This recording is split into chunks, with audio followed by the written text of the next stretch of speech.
Hello, everyone. Welcome to the Unlearning Podcast. My name is Christina, and I'm your host. Just wanted to come on really quickly and it is September 1st of 2023, and we're preparing, in the States, we're preparing for our Labor Day holiday weekend. And so, Labor Day is a day really where we honor workers and we honor those who, basically are a part of our labor force. And we celebrate that by, giving a day off. And first of all, it's just one day. It could be so many more. And as I reflect about Labor Day, and you all, I have a little episode where I talk about hustling, and kings and queens don't hustle. And as I reflect on this Labor Day, I'm just thinking about what is the cost that we bear of working too hard. In our country, it's about hard work and, buckling down and, basically grinding. But it's always at someone else's expense. And I don't have a problem of hard work. I love hard work. But I am starting to question who benefits from my hard work. And a lot of times it's not always us. So, in a world that values, productivity and being successful, I think it's kind of easy to fall into that trap of working too hard. And many of us have experienced, the pressure to always be available, always put in the long hours, sacrifice your personal lives, your relationships, sacrifice your health even for the sake of our careers.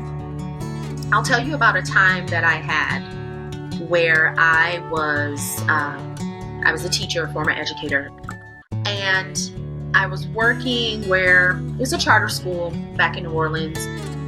Really, they didn't give us, personal time off or sick time. We could take it, was kind of the culture.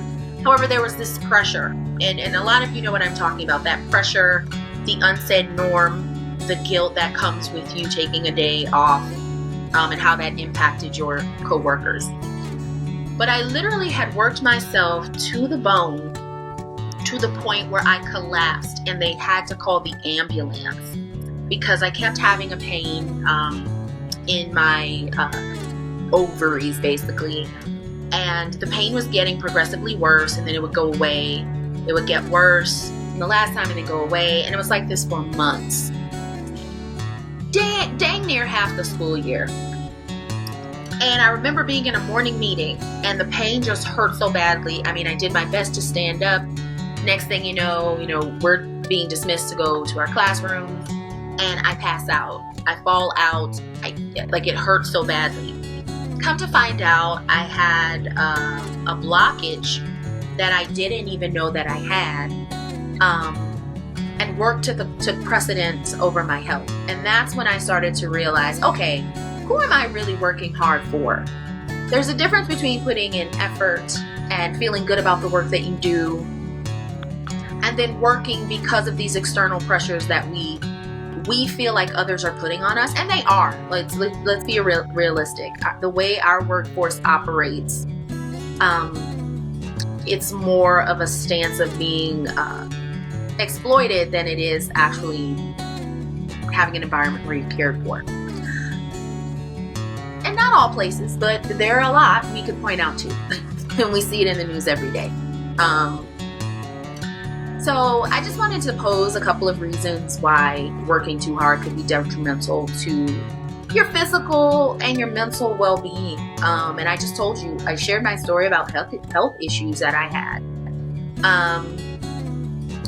Also, just in straining relationships, finding that work-life balance is so important for us to nurture our relationships. And if we're caring more about our careers than we are the people who are in front of us, who love us, who are supporting us, it strains the relationship. And I do know people, I've had colleagues, professional colleagues who, their marriages have been, ruined because of them not considering that you have to put effort into those relationships as well.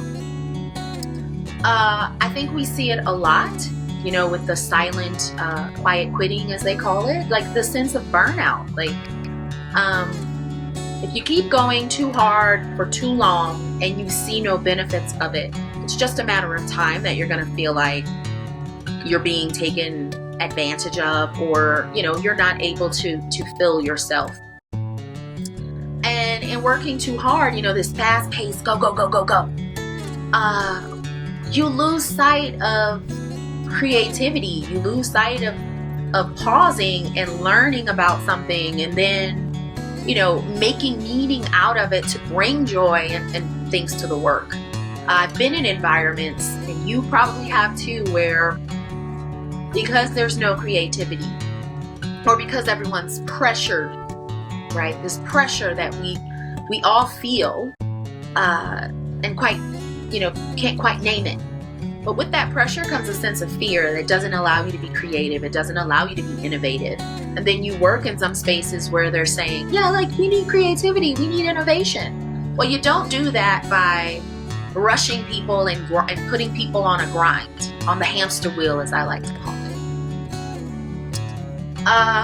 And so I think in celebrating Labor Day, I'm remembering for myself, and I just ask you to remember, it's not just a day off to get back on the grind, but it's a day to reflect on the importance of working smartly and working with balance, bringing joy to the work, rather than just working excessively that others benefit from.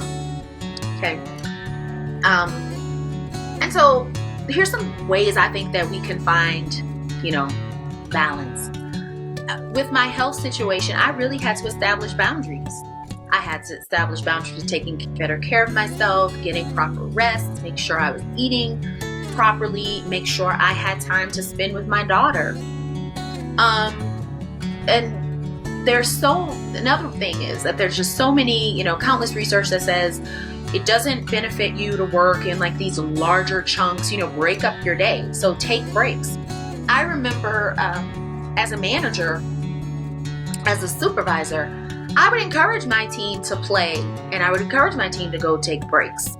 Why? Because it's going to refresh you, and it's going to bring you back to, just a reset. Kids have recess, and I really feel like adults, why don't we have recess? My motto as a leader, and even in my businesses, we can work hard, but we're going to have a hell of a fun time doing it. And so taking breaks, I think, is important. Taking your lunch break is important. You get paid your 8-hour day, and by law, you are supposed to have breaks. And most of the time that comes in the form of our lunch break, when we can't take smaller breaks. You take your break. Step away from your desk, step away from your cubicle, have a break, sit out in the sun, get some fresh air, talk to some people, take a walk to the coffee shop. I also want to say that your break time is your break time. And a lot of times we forget about that. You don't own me when I'm on the clock for the lunch break.